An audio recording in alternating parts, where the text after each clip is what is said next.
Hey everyone, it's Brian, your handy dandy realtor here in the city of Windsor. You can see that there's a little bit of sunlight. The real estate board gave me a nice little gift, going away gift, calling me a retiring director there for my service on the board from 2021 to 2023.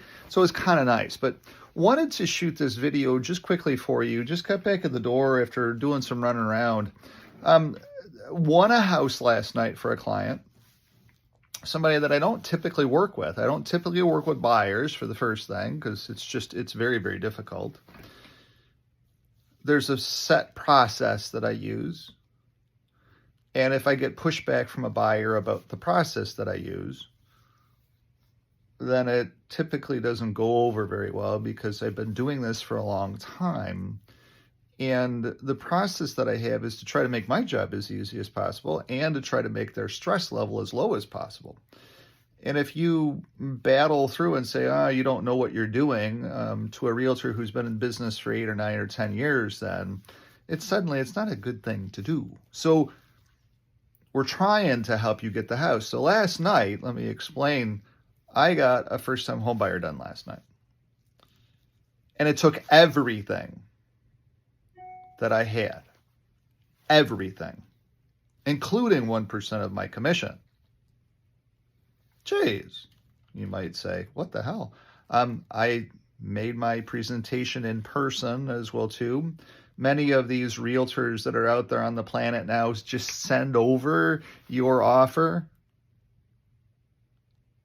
It's the stupidest of things, because your realtor is supposed to represent your interests in real estate, which means that they should be presenting your offer now that we're beyond COVID.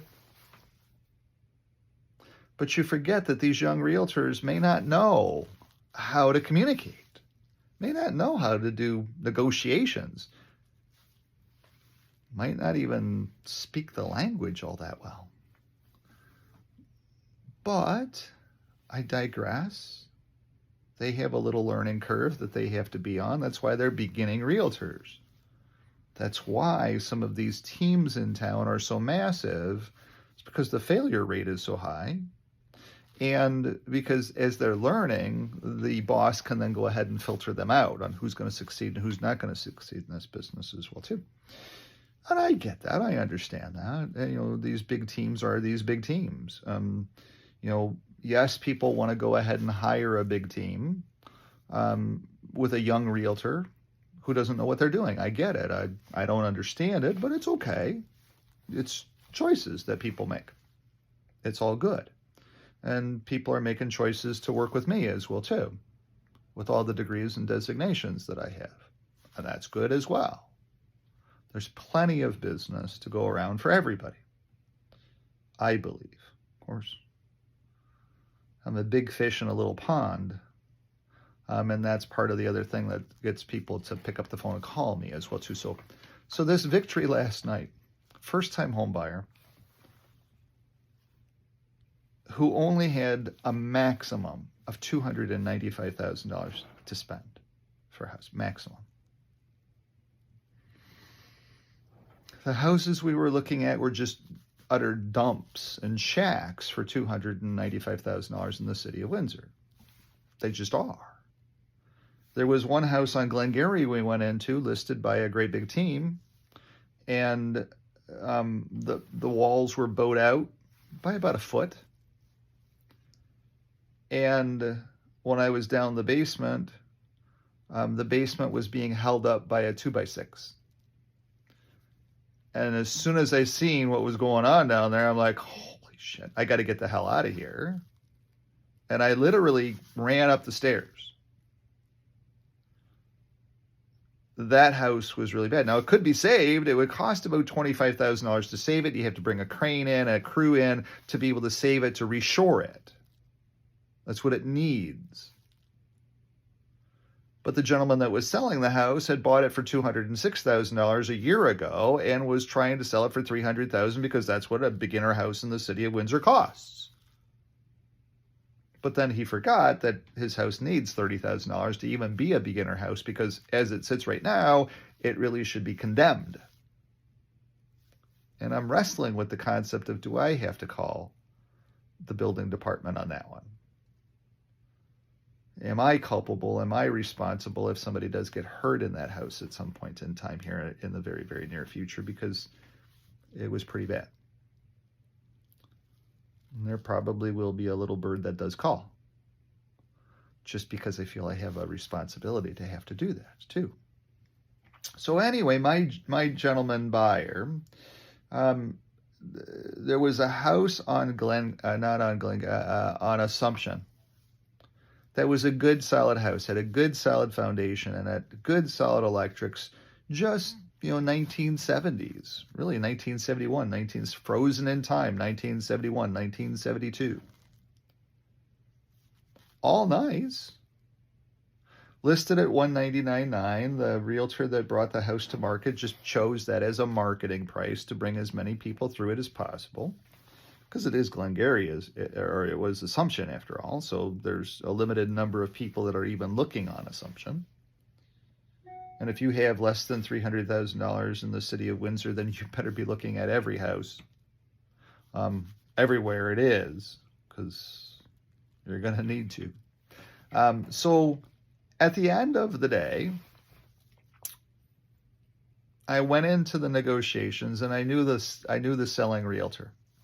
Have a really good relationship with the selling realtor.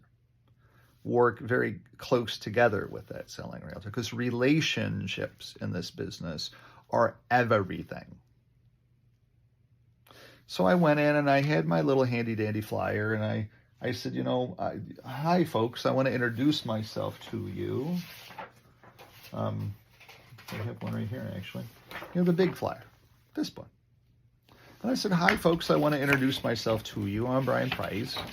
Thank you for having me in. And I pulled this out and put it on the table. And I said, I've got all these degrees and designations. There's a mugshot of me. And my client, who I'm here representing, loves your house, is a family, not a flipper, is a family. They want to move into the house. And we've been looking for a house less than $300,000 in this city for a long time. And he's in desperate need of a house. And this offer I have for you is the highest he can possibly go. So we just came right at you because we know that we're competing. We know that there's other realtors out there. We know that we're competing. So my offer is $295,000. And they right away, and I was the first to present, so right away their eyeballs go big. And I said, now, you're going to get all kinds of other offers as well, too. There's 9 more out there, I'm told. So I don't know what those other offers are going to be, but let me explain my guy and why I'm even here. I don't normally work in this market. I normally work in the estates market. Normally lawyers call me up and say, Brian, Gertrude died. Here's, the keys at our office. Can you go by and take care of it? I'm kind of beyond all of that. But when I got this first-time home buyer came across my channel, he's of my community, and he did everything to check all of my check boxes. He never questioned. He never doubted. He did everything to impress me, to say, hey, yeah, I'm going to help you. He's all ready to go. It's all done. RBC has him approved for his mortgage, but because the house was listed at $199,000 and our offer is $295,000, my client is only putting 7% down on this house, so he does need to qualify for CMHC financing, and that's going to take some time. Now, I don't know what CMHC is going to decide about your house. It seems like it's a really nice house to Paul and I, but they have to be comfortable with the house. And then the gentleman said, what's a CMHC? I said, do you remember back when you bought a house? He said, yeah. I said, remember that you didn't have all of that money to put down and stuff? He said, yeah, I didn't. I had to borrow money too. And I said, okay, so there was a government entity that also backed up that loan. He said, yeah, it was called something else back then. I said, exactly. So we've got the bank to say yes. We've got all these people on note. There's 3 people on note. And the reason for these 3 people on note is because these other 2 people on this note are giving him a hand up. Not a hand out. They're giving him a hand up. The client works for a big corporation here in town, making X number of dollars. I'm not going to go and tell you that because it's his own private information.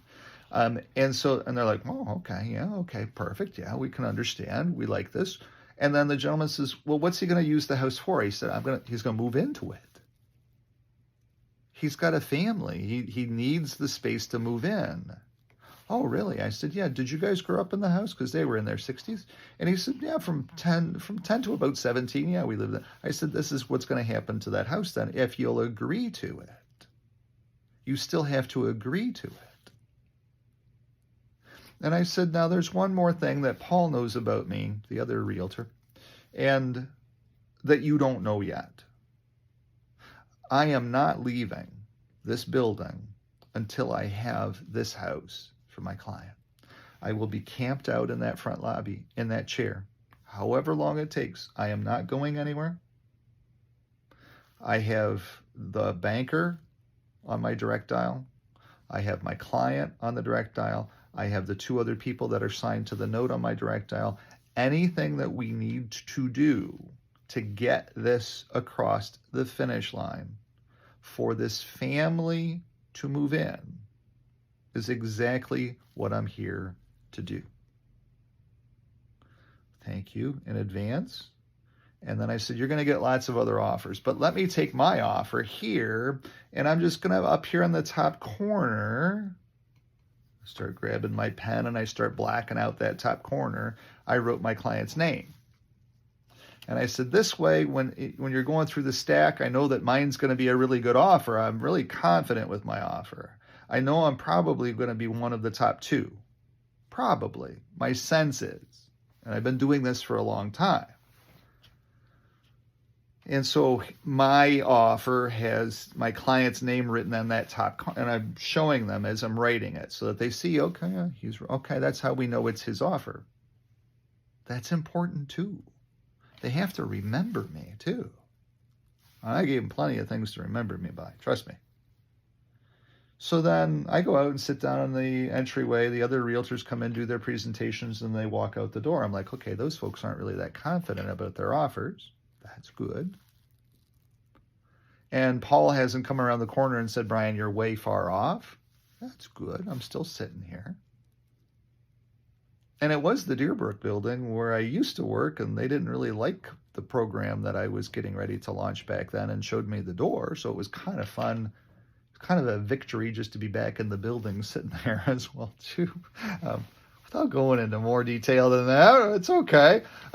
They're just losing out on all of this production and all of this other stuff that, is going to my pocket now. Doesn't have to go to their pocket in this business. So anyway, I digress a bit. And throughout the whole night, one of those big teams that I mentioned, one of their sales associates made their presentation. And he and I chatted. We had a really good chat out in the entryway. He was very, very green and very impressionable. But he's got his real estate license and he calls himself a realtor. And there's some things that he's going to have to get through in his own personal journey as a realtor. We'll see if he can get through those things. It takes 3 or 4 or 5 years to get through them. Nobody can rush you through them. They have to be your own struggles. It's part of this business as well, too. So anyway, everybody's out the door, and it's only me and one other offer, an electronic offer. And the electronic offer was from somebody that was going to spruce the house all up and resell it to somebody else for more money. And they didn't really like that idea. They really liked the idea of my family moving in. And so they called me back in, and I went back in, sat back down, and I said, thank you so very, very much for bringing me back in. I appreciate it. I've been camped out, like I said, in the lobby for the last couple of hours. And they're looking at time has flied, hasn't it? Because you don't really realize how much time is going by when you're sitting in the conference room. So like, wow, this guy's stuck it out. He's doing whatever it takes, as he said that he would. So then we got down to brass tacks, and they said your $295 offer is just not enough. There is another higher offer, but they like your story. Is there anything that your client can do to be able to help this? And my client did have a grand or two to be able to go up, but I knew that that wasn't going to be enough. And I said, when I said that I was sitting out in the lobby to do whatever it takes to help my client get this house for his story, I meant it. And I realize, and I'm sitting there looking at all four of them now, there's now four of them that are deciding on selling this house. And I look at each one in the eye as I'm going around the conference table. And I said, I realize that, you're thinking, maybe we sell this for this $2,000 or $3,000 more. And I said, but the story is what's captivating you, and I get it. I understand. That's how I'd want my house to go too. If I was selling this house out of this estate as well, it wouldn't matter. The $1,000 or the $2,000 wouldn't matter, because I would feel really good that it was going to the right place for a family to be able to make some of their own memories in this house. And I get it, but you need to kind of maximize out the estate. I get that too. So to prove to you that I meant it when I said that whatever it takes, I am not leaving until my client has a house, how about we take your commission that you're going to pay me, that 2.5%, because you were so gracious to give me 2.5% when everybody else only gives me 2%. And it's so tight to be able to operate with that. But because you've given me 2.5%, gives me a little bit more space to be able to help. There's a little bit more meat on the bone on this one. Then why don't I go ahead and cut my commission from the 2.5% that you're paying me to 1.5%. That way I also have some skin in this game too. And that way it proves to you that I meant it when I said that I am not going anywhere until my client has a house. Will that help? Because that gives you $3,000 plus HST, which is about 13%. So that gives you about $3,400 more. The reason I'm doing that as well, too, is that what I'm concerned about is, since my client's going to need CMHC financing, and because Paul listed the house at $199.9 rather than something higher, CMHC gets a little scared when they see a house in the inner city, especially on assumption, that sold for $100,000 more. And I don't want to bump it up more than the $295, because it's going to be harder. And CMHC, I don't know exactly what their thresholds are, but I know I'm right up against it right now, and I don't really want to cloud that process. So instead, what I would really like to do is keep some money in your pocket at the closing table. I'll keep $3,400, $3,500 in your pocket at the closing table by taking less commission from you, because you decided to pay me as the competing realtor 2.5, which was very gracious of you. Thank you. But in order to get my client this house, and how important it is to help people get houses, it's why I'm a realtor. It's not about the money. It's about helping people. I said, would it be okay if I signed off on this form to cut my commission down? That way it leaves you guys with about $3,600 roughly more at the closing table, a bigger check. Like, you'll do that? I said, of course. It's that important to have this family have a house. And Paul is just over there like, it's my buddy Brian. He means it. Paul's just shaking his head yes the whole way through. It's Brian. He's completely different than every other freaking realtor in this city. And I caught Paul a little bit off guard too. He wasn't expecting that because he's like, oh, trying to figure out that. I'm like, just take your time with it. It's okay. Because it runs completely counter to everything that we do in real estate, which is the fun part about all of that. Real estate doesn't have to be this way or that way or the other way. It can be different ways. And so that gives you a good example of what happened last night. To be able to get this less than $300,000 house, even though I was competing against an offer that was higher than mine. You just have to go to work and be a little different. And it worked. It doesn't always work, but it worked. So as you go out and are looking at real estate here in the city of Windsor, if you would like a realtor that does things a little bit outside of the box, still legal, still compliant, all of that other stuff, then, and somebody that's also given back to the profession, got the award right here. I do have some things coming up. Tomorrow I've got to go out and look at an estate. Saturday I've got an estate. I've got 2 listings going on right now, so I do have some stuff kind of on my slate right now, but I do have time, of course, to help you. There's always space for one more in my truck stop. So if you would like a realtor that kind of thinks outside the box, and if you're in the process of trying to find a house here in the city of Windsor, then by all means, just give me a jingle. I will dive for my phone wherever it's at. I don't even know where my phone's at right now. Hey, it's here in my hand. I'm shooting this video. That's funny. 519-995-6145. Have a good night. One more victory. Have a good night. Take care. Bye-bye.